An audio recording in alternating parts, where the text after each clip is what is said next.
2022 წლის 24 თებერვალს რუსეთი უკრაინაში შეიჭრა. ეს მოხდა მას შემდეგ, რაც 7 წლის განმავლობაში მინსკის შეთანხმების საბოტაჟი მიმდინარეობდა. რუსეთმა გადაწყვიტა შეჭრილიყო და ნეიტრალიტეტი ძალით დაემყარებინა. თუმცა ამ ვიდეოში წარმოადგენ მტკიცებულებებს იმის შესახებ, თუ როგორ მოახდინეს ძირითადად ამერიკის შეერთებულმა შტატებმა და გაერთიანებულმა სამეფომ საბოტაჟი 2022 წლის აპრილში სტამბოლში გამართულ მოლაპარაკებებზე. მათი მიზანი იყო ხანგრძლივი ომის შექმნა, სადაც შეძლებდნენ უკრაინელების გამოყენებას რუსეთთან საბრძოლველად და მისი როგორც სტრატეგიული კონკურენტის დასასუსტებლად. კარგად მესმის, რომ ეს სადავო არგუმენტად მიიჩნევა, მაგრამ ისიც უნდა ვიკითხოთ, რატომ მიიჩნევა ის სადავოდ. კერძოდ, ამერიკის შეერთებულ შტატებს აქვს ჰეგემონიური სტრატეგია, რომელშიც მისი უსაფრთხოება შეერთებული შტატების მუდმივი ბატონობის იდეას ემყარება. ნატოს გაფართოება დიდწილად ამ მიზნის მიღწევის ინსტრუმენტია. ჰეგემონიის შესანარჩუნებლად ამერიკა ცდილობს შეასუსტოს კონკურენტი ძალაუფლების ცენტრები, რომელთაგან ერთ-ერთი რუსეთია. მას რატომ არის რთული თუ არა სადავო იმის მტკიცება, რომ ამერიკის სტრატეგია გლობალური პირველობის შენარჩუნებას ისახავს მიზნად და არა იმას, რომ ის არის საერთაშორისო ამნისტია ბირთვული იარაღით, რომელიც უბრალოდ სხვა ხალხების დემოკრატიისა და თავისუფლების დაცვას ცდილობს. შეიძლება ვცდები იმაში, რომ ნატო ცდილობს იბრძოლოს ბოლო უკრაინელამდე, მაგრამ მოდით მაინც განვიხილოთ სტამბოლის შეთანხმების საბოტაჟის მტკიცებულებები. ამ მტკიცებულებების გაშუქება მედიაში არ არის დაშვებული, რადგან ის ომის ნარატივს არღვევს. თუმცა კიდევ ერთხელ ვიმეორებ, ამ მტკიცებულებების უარყოფა შეუძლებელია, მაგრამ მაინც არ არის დისკურსის ნაწილი. ასე რომ, რათა ძალიან ნათელი იყოს ამ ვიდეოს მიზანი, ეს არ არის შეჭრის მხარდაჭერის განცხადება, ლეგიტიმაციის მცდელობა, ან თუნდაც იმის ვარაუდი, რომ უკრაინას არ აქვს თავდაცვის უფლება. ამ ვიდეოს მიზანი უბრალოდ იმ არგუმენტის მხარდაჭერაა, რომ არსებობს უამრავი მტკიცებულება იმისა, რომ ამერიკამ და გაერთიანებულმა სამეფომ მოახდინეს სტამბოლის მოლაპარაკებების საბოტაჟი, რათა უკრაინელები მარიონეტებად გამოეყენებინათ რუსეთთან საბრძოლველად. უკრაინელების გამოყენება რუსეთთან საბრძოლველად. ეს მნიშვნელოვანია იმის გასაგებად, თუ რატომ გვაქვს ომი. რატომ არ დასრულებულა ის 4 წელია და რა არის საჭირო მის დასასრულებლად. ასე რომ, რა მოხდა სტამბოლის მოლაპარაკებებამდე? დავიწყოთ თავიდან. კერძოდ, რუსეთის უკრაინაში შეჭრის მომდევნო დღეს, 2022 წლის 25 თებერვალს, პრეზიდენტმა ზელენსკიმ უკვე დაადასტურა და ეს ციტატაა: დღეს ჩვენ მოვისმინეთ მოსკოვიდან, რომ მათ კვლავ სურთ საუბარი. მათ სურთ ისაუბრონ უკრაინის ნეიტრალურ სტატუსზე. ჩვენ არ გვეშინია ნეიტრალურ სტატუსზე საუბრის. მომდევნო დღეს, ანუ შეჭრიდან მეორე დღეს, 2022 წლის 26 თებერვალს, ზელენსკიმ კიდევ ერთხელ დაადასტურა თავისი მზადყოფნა უკრაინის ნეიტრალიტეტთან დაკავშირებით მოლაპარაკებებისთვის და თქვა, ციტატა: თუ მოლაპარაკებები შესაძლებელია, ისინი უნდა გაიმართოს. თუ მოსკოვში ამბობენ, რომ მათ სურთ მოლაპარაკებების გამართვა, მათ შორის ნეიტრალურ სტატუსზე, ჩვენ ამის არ გვეშინია. შეგვიძლია ამაზეც ვისაუბროთ. მეორე დღეს, 27 თებერვალს, ანუ შეჭრიდან მესამე დღეს, მოსკოვმა და კიევმა გამოაცხადეს, რომ ისინი გამართავდნენ სამშვიდობო მოლაპარაკებებს წინაპირობების გარეშე. ასე რომ ჩანდა, რომ ეს შეიძლებოდა ყოფილიყო ძალიან მოკლე ომი. და აქ მოდის ჩემი მთავარი აზრი. თუ ჩემი თეზისი სწორია, რომ მიზანია უკრაინის მარიონეტად გამოყენება, შენ არ გინდა ომის დასრულება და უკრაინის ნეიტრალიტეტის აღდგენა მას შემდეგ, რაც წლები დახარჯე დიდი მარიონეტული არმიის შესაქმნელად, სტრატეგიული კონკურენტის დასასუსტებლად. მოდით ვნახოთ, რა მოხდა იმავე დღეებში ნატოს მხარეს. 2022 წლის 25 თებერვალს, რუსეთის შეჭრიდან პირველ დღეს, მას შემდეგ, რაც ზელენსკი დათანხმდა ნეიტრალიტეტის განხილვას, ამერიკის პრეს-სპიკერმა ნედ პრაისმა გამოაცხადა, რომ ვაშინგტონი უარყოფდა სამშვიდობო მოლაპარაკებებს წინაპირობების გარეშე და დაჟინებით მოითხოვდა, რომ ამერიკა დიპლომატიას მხოლოდ მას შემდეგ მიიღებდა, რაც რუსეთი უკრაინიდან გავიდოდა. ნედ პრაისის სიტყვები, ციტატა: ახლა ჩვენ ვხედავთ, რომ მოსკოვი გვთავაზობს დიპლომატიის წარმართვას იარაღის ლულის ქვეშ და ის აგრძელებს. თუ პრეზიდენტი პუტინი სერიოზულად უყურებს დიპლომატიას, მან იცის, რა შეუძლია გააკეთოს. მან დაუყოვნებლივ უნდა შეწყვიტოს სამოქალაქო პირების დაბომბვის კამპანია. გასცეს ბრძანება უკრაინიდან თავისი ძალების გაყვანის შესახებ და მსოფლიოს ძალიან ნათლად, ცალსახად მიანიშნოს, რომ მოსკოვი მზად არის დეესკალაციისთვის. 26 თებერვალს, შეჭრიდან მეორე დღეს, დიდი ბრიტანეთის შეიარაღებული ძალების მინისტრმა რეპორტერმა ჯეიმს ჰიპიმ გამოაქვეყნა სტატია Daily Telegraph-ში. პუტინის შესახებ ის წერდა, ციტატა: "მისი მარცხი უნდა იყოს სრული, უკრაინის სუვერენიტეტი უნდა აღდგეს და რუს ხალხს უნდა მიეცეს ძალა, დაინახოს რამდენად ცოტა ზრუნავს ის მათზე. თუ დავანახებთ მათ, რომ პუტინის როგორც პრეზიდენტის დღეები აუცილებლად დათვლილია, ისევე როგორც იმ კლეპტოკრატიული ელიტის დღეები, რომელიც მას გარს არტყია, ის დაკარგავს ძალაუფლებას და ვერ შეძლებს მემკვიდრის არჩევას. ჩვენ უკვე მეორე დღიდან ხედავდით, რომ ომის მიზანი რეჟიმის შეცვლა გახდა. შემდეგ 27 თებერვალს შეჭრიდან მესამე დღეს, იმავე დღეს, როდესაც რუსეთმა და უკრაინამ სამშვიდობო მოლაპარაკებების გამართვის შესახებ განაცხადეს, ევროკავშირმა დაამტკიცა 450 მილიონი ევროს ოდენობით სამხედრო დახმარება, რაც თავის მხრივ შეამცირებდა მოსკოვთან მოლაპარაკების სტიმულს. მეორე დღეს, 28 თებერვალს, გაერთიანებული სამეფოს პრემიერ-მინისტრის ბორის ჯონსონის პრესპიკერმა განაცხადა, ციტატა: "ზომები, რომლებსაც ჩვენ ვიღებთ და რომლებსაც მსოფლიოს დიდი ნაწილი იღებს, მიზნად ისახავს პუტინის რეჟიმის დამხობას. უბრალოდ იმის დასადასტურებლად, რომ საქმე რეჟიმის შეცვლას ეხება." შემდეგ 2022 წლის მარტში, როდესაც უკრაინელებსა და რუსებს შორის მოლაპარაკებები უნდა დაწყებულიყო, ამერიკის პრესპიკერს ნედ პრაისს კითხეს, დაუჭერდა თუ არა მხარს ამერიკა ზელენსკის მიერ შეთავაზებულ მოლაპარაკების გზით მიღწეულ შეთანხმებას. რაზეც პრაისმა უპასუხა, ციტატა: "ეს არის ომი, რომელიც მრავალი თვალსაზრისით უფრო დიდია ვიდრე რუსეთი, უფრო დიდია ვიდრე უკრაინა. სასტორზე დევს პრინციპები, რომლებიც უნდა შენარჩუნდეს." და მან გააგრძელა ვარაუდით, რომ ეს უფრო მეტად ეხებოდა მსოფლიო წესრიგს და წესებს, რომლებიც ამერიკას უნდა დაეცვა. ასე რომ კიდევ ერთხელ მოლაპარაკებების მაგიდასთან უკრაინის ომის დასრულება არ იყო მთავარი მიზანი. ამერიკის თავდაცვის მინისტრმა ლოიდ ოსტინმა ასევე აღწერა ამერიკის მიზანი უკრაინის ომში, როგორც სტრატეგიული კონკურენტის დასუსტება. რაზეც მან თქვა, ციტატა: "ჩვენ გვინდა ვნახოთ რუსეთი დასუსტებული იმ დონემდე, რომ არ შეეძლოს ისეთი რამეების კეთება, რაც მან გააკეთა უკრაინაში შეჭრისას." ასე რომ მან რუსეთმა უკვე დაკარგა ბევრი სამხედრო შესაძლებლობა და გულწრფელად რომ ვთქვათ, თავისი ჯარების დიდი ნაწილი. და ჩვენ გვინდა ვნახოთ, რომ მათ არ ჰქონდეთ საშუალება ძალიან სწრაფად აღადგინონ ეს შესაძლებლობები. კიდევ უფრო პირდაპირი ენა მოვისმინეთ ლეონ პანეტასგან, CIA-ის ყოფილი დირექტორი, რომელიც ასევე 2022 წლის მარტში ამტკიცებდა, ციტატა: "ჩვენ აქ ჩართულები ვართ კონფლიქტში. ეს არის მარიონეტული ომი რუსეთთან. ვამბობთ ამას თუ არა. გავლენის მოპოვების გზა არის. გულწრფელად რომ ვთქვათ, იქ შესვლა და რუსების დახოცვა. მიუხედავად ამისა, მედიაში კვლავაც დომინირებდა ნარატივი, თითქოს ეს ყველაფერი უკრაინის დემოკრატიასა და სუვერენიტეტს ეხებოდა. თუმცა მეტი მტკიცებულება გამოჩნდა 2022 წლის 22 მარტს, როდესაც ნილ ფერგიუსონმა ბლუმბერგში დაწერა სტატია. მან დაიმოწმა წყაროები ამერიკისა და გაერთიანებული სამეფოს მთავრობებიდან და დაასკვნა, რომ პრიორიტეტი ახლა იყო, ციტატა: "კონფლიქტის გახანგრძლივება და ამით პუტინის სისხლისგან დაცლა, რადგან ახლა ერთადერთი საბოლოო მიზანი პუტინის რეჟიმის დასრულებაა." ასე რომ ჩვენ გამუდმებით ვხედავთ დასავლეთის რამდენიმე ქვეყნიდან, განსაკუთრებით ამერიკიდან და გაერთიანებული სამეფოდან მომდინარე მესიჯებს, რომ ეს არის შესაძლებლობა მოსკოვში რეჟიმის შეცვლის მისაღწევად.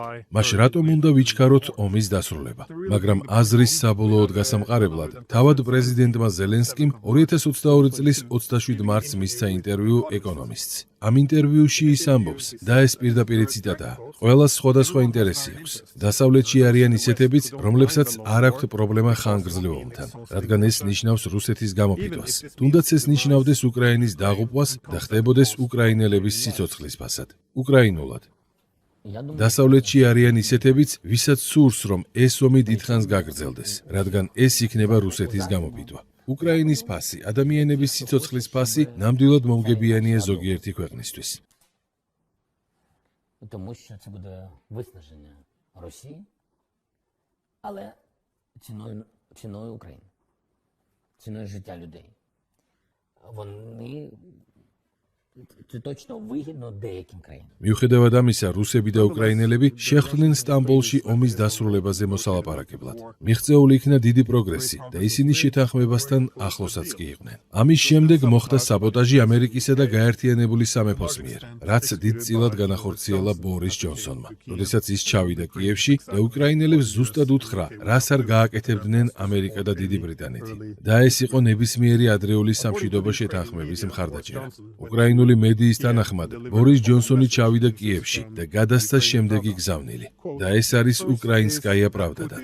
ციტატა: პირველი ის არის, რომ პუტინი არის სამხედრო დამნაშავე. მასზე უნდა განხორციელდეს ზემოქმედება და არა მოლაპარაკებები. მეორე ის არის, რომ მაშინაც კი თუ უკრაინა მზად არის პუტინთან რაიმე სახის შეთანხმება გააფორმოს გარანტიების შესახებ, ისინი, ანუ დიდი ბრიტანეთი და ამერიკა არ არიან მზად. ზოგიერთმა ეჭქვეშ დააყენა, მართლა მოხდა თუ არა ეს და რამდენად სურდა ბორის ჯონსონს ომის გაგრძელება. შეგვიძლია გადავხედოთ თავად ბორის ჯონსონის კომენტარებს. მაგალითად, მოგვიანებით 2022 წლის ივნისში მან თავის გამოსვლაში გააკეთა განცხადება. მან თქვა, ციტატა: ახლა არ არის დრო კომპრომისზე წასვლისთვის და უკრაინელების წახალისებისთვის დათანხმდნენ ცუდ მშვიდობას. ამის ნაცვლად ბორის ჯონსონი ემხრობოდა იმას, რასაც მან უწოდა სტრატეგიული გამძლეობა, რაც ლამაზი სიტყვაა ხანგრძლივი ომისთვის. მსგავსად ამისა, 2022 წლის დეკემბერში ბორის ჯონსონმა გამოაქვეყნა სარედაქციო სტატია Wall Street Journal-ში, სადაც ნებისმიერი მოლაპარაკების წინააღმდეგ გამოდიოდა. მან თქვა, ციტატა: ომი უკრაინაში მხოლოდ ვლადიმირ პუტინის დამარცხებით შეიძლება დასრულდეს. მოგვიანებით ზელენსკის პოლიტიკური პარტიის ლიდერმა და სტამბოლში უკრაინის დელეგაციის ხელმძღვანელმა დავით არახამიამ ერთ-ერთ ინტერვიუში განაცხადა, რომ მოლაპარაკებები ძირითადად ეხებოდა უკრაინის ნეიტრალიტეტის აღდგენას. შემდეგ მან თქვა და ეს პირდაპირ ციტატა: ბორის ჯონსონი ჩამოვიდა კიევში და თქვა, რომ ჩვენ მათთან საერთოდ არაფერს მოვაწერთ ხელს. და მოდით უბრალოდ ვიომოთ. ასეთი იყო ბორის ჯონსონის წვლილი. თუმცა მოლაპარაკებები 2022 წელს გაიმართა. სტამბოლში მედიატორად თურქეთი გვყავდა. ასევე დამხმარე როლს ასრულებდა ისრაელის ყოფილი პრემიერ-მინისტრი ნაფტალი ბენეტი. მოდით განვიხილოთ, როგორ შეაფასეს მათ მოლაპარაკებები. ისრაელის პრემიერ-მინისტრი ნაფტალი ბენეტი ამტკიცებდა, რომ რუსეთს სურდა ნატოს გაფართოების დასრულება და მზად იყო უზარმაზარი დათმობებისთვის ამის მისაღწევად. ის ასევე ამტკიცებდა, რომ ზელენსკიმ მიიღო ნეიტრალიტეტის პირობები. ასე რომ ბენეტის სიტყვებით, ციტატა: ორივე მხარეს ძალიან სურდა ცეცხლის შეწყვეტა. თუმცა შემდეგ ის განმარტავს, რომ დასავლეთმა დაბლოკა სამშვიდობო შეთანხმება, რადგან არსებობდა, ციტატა: დასავლეთის გადაწყვეტილება გაეგრძელებინათ პუტინზე დარტყმა. ეს იყო ზოგადი იდეა. მათ გაწვრთნეს ასობით ათასი უკრაინელი. შეაიარაღეს ისინი და ახლა ეს იყო შესაძლებლობა გამოეყენებინათ ეს უკრაინელები სტრატეგიული კონკურენტის, რუსეთის სისხლისგან დასაცლელად. რატომ დათანხმდებოდნენ ამერიკა და გაერთიანებული სამეფო რაიმე სამშვიდობო შეთანხმებას, რომელშიც უკრაინა ნეიტრალური ხდება? ეს კიდევ ერთხელ არანაირი შეთქმულების თეორია არა. ამას უბრალოდ აზრი არ აქვს, მაგრამ ჩვენ შეგვიძლია თურქეთის მხარესაც შევხედოთ. რას ამტკიცებდნენ თურქი მომლაპარაკებლები იმაზე, რაც სტამბოლში მოხდა? თურქეთის საგარეო საქმეთა მინისტრმა თქვა, ციტატა: სტამბოლში გამართული მოლაპარაკებების შემდეგ ჩვენ არ ვფიქრობდით, რომ ომი ამდენ ხანს გაგრძელდებოდა. მაგრამ ნატოს საგარეო საქმეთა მინისტრების შეხვედრის შემდეგ შემექმნა შტაბ-ჭდილება, რომ ნატოს წევრ სახელმწიფოებში არიან ისეთები, ვისაც სურს, რომ ომი გაგრძელდეს. და ომი გაგრძელდეს და რუსეთი დასუსტდეს. მათ დიდად არადარდებთ უკრაინაში არსებული სიტუაცია. ეს იყო თურქეთის საგარეო საქმეთა მინისტრის სიტყვები. ჩვენ ასევე შეგვიძლია მოусმინოთ ერდოღანის პოლიტიკური პარტიის თავმჯდომარის მოადგილეს, რომელმაც ასევე დაადასტურა, რომ ზელენსკი მზად იყო ხელი მოეწერა სამშვიდობო შეთანხმებაზე, ვიდრე ამერიკა და გაერთიანებული სამეფო ჩაერეოდნენ. მისი სიტყვებით, ციტატა: ეს ომი არ არის რუსეთსა და უკრაინას შორის. ეს არის ომი რუსეთსა და დასავლეთს შორის. უკრაინის მხარდაჭერით შეერთებული შტატები და ევროპის ზოგიერთი ქვეყანა იწყებენ ამ ომის გახანგრძლივების პროცესს. ჩვენ რაც გვინდა არის ამ ომის დასრულება. ვიღაც ცდილობს ომი არ დასრულდეს. ამერიკა ომის გახანგრძლივებას თავის ინტერესებში ხედავს. შეგვიძლია უკრაინის მხარესაც შევხედოთ, სადაც უკრაინის ელჩმა ჩალიმ, რომელიც მონაწილეობდა მოლაპარაკებებში, მოგვიანებით თქვა, ციტატა: ჩვენ ძალიან ახლოს ვიყავით ჩვენი ომის მშვიდობიანი დარეგულირებით დასრულებასთან. ის აგრძელებს, რომ პუტინი ცდილობდა ყველაფერი გაეკეთებინა უკრაინასთან შეთანხმების დასადებად. შემდეგ ამბობს, რომ ისინი მივიდნენ და იპოვეს, ციტატა: ძალიან რეალური კომპრომისი. მსგავსი კომენტარები მოვისმინეთ სხვებისგანაც. მაგალითად, გადამდგარი გენერლის, ჰარალდ კუიატისგან. ის არის გერმანიის შეიარაღებული ძალების ყოფილი ხელმძღვანელი და ასევე ნატოს სამხედრო კომიტეტის ყოფილი თავმჯდომარე, რაც ნატოში უმაღლესი სამხედრო თანამდებობაა. მან ასევე დაადასტურა არამხოლოდ ის, რომ ნატო დაეხმარა ამ ომის პროვოცირებაში, არამედ ისიც, რომ ბორის ჯონსონმა მოახდინა სამშვიდობო მოლაპარაკებების საბოტაჟი, რათა ემართა მარიონეტული ომი რუსეთთან. ანუ დაესუსტებინა რუსეთი უკრაინელების გამოყენებით. ახლა ერთმანეთის მიყოლებით ამერიკელი ლიდერებიც გამოვიდნენ და ადიდებდნენ რუსეთის დასასუსტებლად უკრაინელების გამოყენების ბრწყინვალე სახელმწიფოებრივ ოსტატობას, რაც შემდეგ საშუალებას მისცემდა შეერთებულ შტატებს ფოკუსირებულიყო ჩინეთთან დაპირისპირებაზე. ჩვენ ნახეთ ამერიკის გენერალი კით კელოგი, რომელიც 2023 წლის მარტში ამტკიცებდა, ციტატა: თუ შეგიძლია დაამარცხო სტრატეგიული მოწინააღმდეგე ამერიკის ჯარების გამოყენების გარეშე, შენ პროფესიონალიზმის მწვერვალზე ხარ. შემდეგ გვყავდა მიტ რომნი, რომელიც ამტკიცებდა, რომ უკრაინაში იარაღის გაგზავნა იყო, ციტატა, ეროვნული თავდაცვის საუკეთესო ხარჯვა, რაც კი ოდესმე გაგვიწევია. და რატომ თქვა ეს? იმიტომ, რომ მათ დახარჯეს შედარებით მცირე თანხა და უკრაინაში არ კარგავდნენ სიცოცხლეს. ამერიკელების. მსგავსი კომენტარები მოვისმინეთ მიჩ მაკონელისგანაც.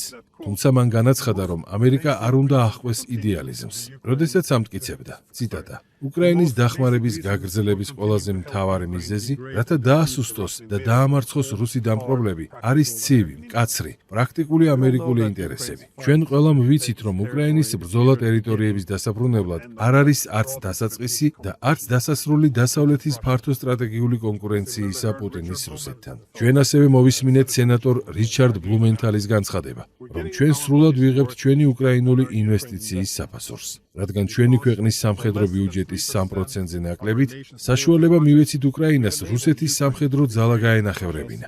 და ბოლოს ასევე გვყავს ლინდსი გრემი, რომელმაც განაცხადა: მე მომწონს ის სტრუქტურული გზა, რომელზეც ჩვენ ახლა ვდგავართ. ვიდრე ჩვენ უკრაინას დავეხმარებით საჭირო იარაღით და ეკონომიკური მხარდაჭერით, ისინი ბოლო ადამიანამდე იბრძოლებენ.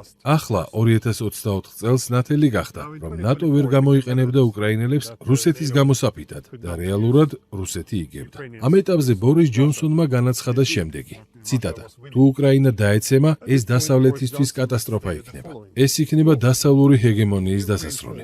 თუმცა ჩვენ ასევე ვნახეთ, რომ ყველა ომში ევროპელები ამტკიცებდნენ, რომ დიპლომატია კონფლიქტის დასრულების ყველაზე მნიშვნელოვანი ინსტრუმენტია. უფრო ზუსტად, ყველა კონფლიქტში, რომელშიც თავად ევროპელები არ იბრძვიან. თუმცა ამჯერად ევროპელებმა 4 წლის განმავლობაში დიპლომატიას ბოიკოტი გამოუცხადეს. სანაცვლოდ კი ნატოს გენერალურმა მდივანმა გამოაცხადა, რომ იარაღი არის მშვიდობისკენ მიმავალი გზა. მაშინ როგორ უნდა აუხსნათ ეს ცვლილება, როცა აშკარა იყო, რომ რუსებს შეთანხმება უნდოდათ?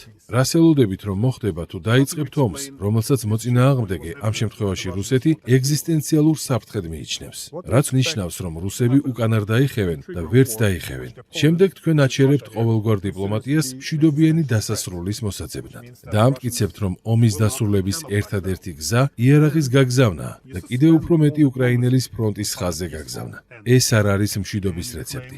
ეს არის მარიონეტული ომის რეცეპტი, სადაც ჩვენ ვომობთ უკრაინელების ხელით. ამიტომ სტამბოლის მოლაპარაკებების საბოტაჟის აღიარებით მნიშვნელოვანია მშვიდობის პოვნა. იმიტომ რომ ჩვენი მთავრობები და მათი რუპორები მედიაში ერთსა და იმავე პრემისიდან იწყებენ. ისინი ყოველთვის ამტკიცებენ, რომ ჩვენ უნდა ვიდგეთ უკრაინის გვერდით. ჩვენ უნდა დაუჭიროთ მხარი უკრაინას. და მე ამას სრულად ვეთანხმები. ჩვენ უნდა დაუჭიროთ მხარი უკრაინას. მაგრამ რას ნიშნავს, როგორ დაუჭიროთ მხარი უკრაინას? ნიშნავს იმას, თუ როგორ მივიღოთ უკეთესი შეთანხმება უკრაინისთვის, 4 წლის წინ ეს იქნებოდა სტამბოლში. რა თქმა უნდა, 7 წლით ადრე ჩვენ რეალურად შეგვეძლო მინსკის შეთანხმების განხორციელება, ნაცვლად მისი საბოტაჟისა. მაგრამ რას ვაკეთებთ დღეს? ამ შეჭრიდან 4 წლის შემდეგ, ახლა ეს გულისხმობს საუკეთესო შესაძლო შეთანხმების მიღებას. ასე რომ, რასაც უკრაინის გვერდით დგომა არ უნდა გულისხმობდეს, არის უკრაინელებზე ნადირობა, მათი სახლებიდან გამოყვანა და ფრონტის ხაზზე გაგზავნა, რათა იბრძოლონ ბოლო ადამიანამდე იმ იმედით, რომ რუსეთი, როგორც ნატოს სტრატეგიული კონკურენტი, დასუსტდება. რაც უფრო მეტ დღეს გრძელდება ეს ომი, უკრაინელები კარგავენ უფრო მეტ ადამიანს, უფრო მეტ ინფრასტრუქტურას და უფრო მეტ ტერიტორიას. ნუ თუ კვლავ ვაპირებთ თავი ისე მოვიჩვენოთ, თითქოს ამ ომში მიზანი უკრაინის დახმარება იყო. როცა მტკიცებულებები აბსოლუტური უმრავლესობით აჩვენებს, რომ მიზანი უკრაინელების გამოყენებაა რუსეთის დასასუსტებლად. გამოიწერე და გაიგე ამბები ლიბერალური ცენზურის გარეშე.